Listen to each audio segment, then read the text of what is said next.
Assalamualaikum warahmatullahi wabarakatuh. Selamat malam. Saya perwakilan dari kelompok Niapai 2. Saya izin mempresentasikan hasil dari pekerjaan kelompok Niapai 2 yang beranggotakan yang pertama satu Dilan Nicholas Nataliel, yang kedua Bagas Nuryanto, yang ketiga Dodi Mahfud Harifin, yang keempat saya sendiri Kamil Akil Aisyah. Selanjutnya langsung masuk ke dalam sesi materi. Yang pertama yaitu ada latar belakang. Website merupakan serangkaian halaman web berisi informasi yang terhubung satu sama lain dan diakses melalui internet. Website memberikan akses yang mudah dan cepat untuk mencari informasi, membeli produk, atau mendapat pengalaman baru. Sehingga kelompok kami membuat web untuk deteksi dan klasifikasi pesan normal, penipuan, dan promo yang bernama SmartTag. SmartTag sendiri merupakan sebuah aplikasi yang digunakan untuk mendeteksi klasifikasi karakteristik SMS atau chat, baik itu normal, spam, promo, penipuan atau scam, atau fraud yang meresahkan masyarakat. SmartTag ini dibuat pada sebuah website. Berikutnya. Di sini ada rumusan masalah dan tujuan. Saya akan menjelaskan rumusan masalah terlebih dahulu, yaitu yang pertama bagaimana membangun sebuah web yang mudah serta menarik digunakan untuk klasifikasi pesan. Yang kedua, bagaimana sistem atau mesin berjalan agar tidak mengklasifikasikan pesan normal, promo, atau penipuan. Yang ketiga, apakah algoritma decision tree bisa mengklasifikasikan pesan dengan baik. Tujuan dari pembuatan web ini yaitu yang pertama, membangun sebuah web yang mudah serta menarik digunakan untuk klasifikasi pesan. Yang kedua, membuat sistem atau mesin agar bisa berjalan untuk mengklasifikasikan pesan normal, promo, atau penipuan. Yang ketiga, mengetahui apakah penggunaan algoritma decision tree bisa mengklasifikasikan pesan dengan baik. Selanjutnya akan dijelaskan oleh teman saya. Ya, baik. Di sini saya akan menjelaskan tentang flowchart sistem yang dibangun. Yang pertama itu dimulai dari halaman informasi atau landing page sebagai halaman awalnya. Itu ketika mengakses web, lalu user akan mengakses halaman selanjutnya, yaitu halaman aplikasi. Itu di halaman aplikasi itu user tuh bisa menginputkan pesan agar bisa diklasifikasikan sistem yang nantinya itu akan ditampilkan sebagai pesan normal, pesan promo, atau fraud atau penipuan. Dan lalu jika mengakses halaman anggota kelompok, maka user akan melihat anggota kelompok yang berpartisipasi pada pembuatan proyek web ini.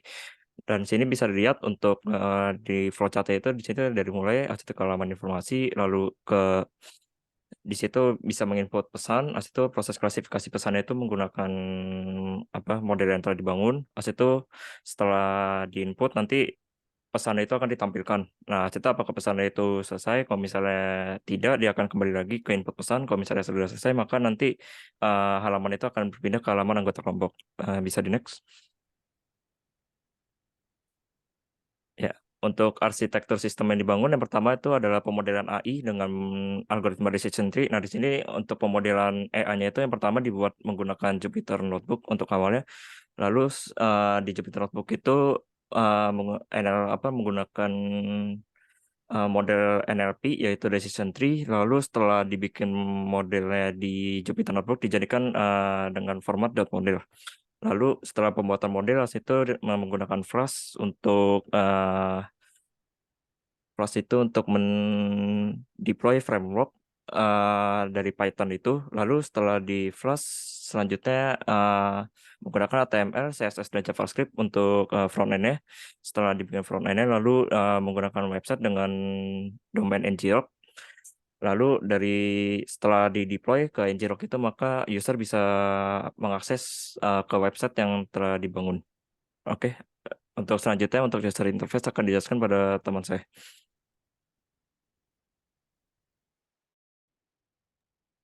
Baik, ini untuk menjelaskan mengenai user interface ya. Yang pertama, ketika kita mengakses web ini, maka kita akan masuk ke halaman informasi, yang mana di sini terdapat informasi ya, informasi umum dan informasi dasar mengenai aplikasi ini. Kemudian kita bisa scroll ataupun klik tombol tes aplikasi. Next. Nah, ketika kita masuk halaman selanjutnya, yakni halaman aplikasi, di sini kita bisa melakukan klasifikasi ya, terkait pesan apa yang akan kita lakukan klasifikasi. Misal kita memasukkan halo Kak di sini, maka di gawai atau di perangkat kita nanti akan muncul bahwa pesan tersebut adalah pesan normal dan selanjutnya bisa dilihat nanti ya ketika dipraktikkan. Next. Ya, selanjutnya adalah halaman anggota kelompok. Di sini terdiri dari teman-teman ya yang sudah ikut berpartisipasi pada pembuatan proyek ini. Ada Dilan, kemudian Bagas, saya sendiri, dan juga ada Kamila. Next. Nah, di halaman lain itu ada halaman kontak us ya untuk memberikan informasi apabila ada bug ataupun error ya pada web ini. Kemudian di sini juga ada footer yang digunakan sebagai penanda begitu ya. Selanjutnya akan dipraktikkan secara langsung oleh rekan saya. Silahkan. Oke, selanjutnya akan saya jelaskan secara langsung ya, bagaimana cara kerjanya dari si Smart Text ini. Oke, ini adalah bentuk dari tampilan Smart Text yang sebelumnya dijelaskan oleh teman-teman saya. Nah, Smart Text ini, di mana dia akan berbentuk seperti website ya pada umumnya. Nah, dari sini kita bisa lihat ya, bahwa aplikasi tersebut akan kita coba di sini. Ya, ini mana pertama ada anonimus atau pihak yang tidak kita kenal, tidak kita ketahui, yang dimana akan memberikan pesan-pesan tertentu. Misalkan kita beri contoh hello ya, atau kata pembuka. Nah, misalnya kita menulis ini, maka di sini akan muncul yang dimana kata hello ini akan dianggap oleh si Flask ini sebagai kata normal. Oke. Nah, selanjutnya jika kita mencoba melakukan sebuah percakapan, yang dimana misalkan tuliskan selamat, Anda telah memperoleh uang tunai sebesar 1 juta. Nah, jika kita tulis ini, maka dia akan menganggap ini seperti penipuan. Nah, selanjutnya jika kita menuliskan seperti ini, misalkan, apakah Anda mau mendapatkan diskon sebesar 10%? Nah, jika demikian, silakan lakukan registrasi sebagai berikut. Nah, maka jika kata-kata seperti demikian, maka akan dianggap sebagai promo. Bisa dilihat dari sini. Nah, begitu adalah wujud dari cara kerja Smart Text ini.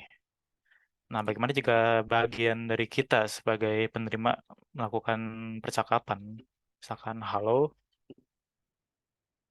nah maka di sini tidak akan muncul apa-apa ya.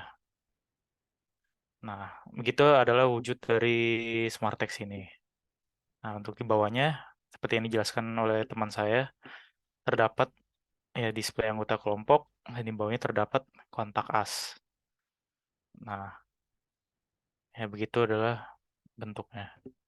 Nah, untuk selanjutnya akan dijelaskan hasil analisa dan kesimpulannya. Nah, yang dimana dari website yang kami untuk mengklasifikasi pesan ini dari segi fungsi sudah berjalan dengan baik, mulai dari tombol-tombolnya hingga fungsi utamanya yang sudah dapat mengklasifikasikan jenis pesan normal, promo, baik itu penipuan ya atau fraud ya. Kemudian dari segi tampilannya juga sudah rapi dalam penataan yang menghasilkan kesan nyaman digunakan serta menarik untuk dibaca. Dan untuk metode yang kita pakai sendiri ini menggunakan metode decision tree sebagai algoritma untuk mengklasifikasikan dengan dataset sebagai train, yakni dataset SMS spam dan mendapat nilai akurasi sebesar 85%. Dan untuk model yang digunakan yang mana dilihat dari web yang ada algoritma tersebut berfungsi dengan baik. Nah, berikut adalah gambar akurasinya ya. Dijelaskan akurasinya itu sebesar 85%, dan untuk yang di bawahnya sama ya, 85% juga. Oke, sekian dari presentasi kami terhadap Smart Text ini. Sebelumnya mohon maaf jika sebelum terdapat kesalahan kata ataupun penjelasan yang kurang tepat dari kami. Terima kasih.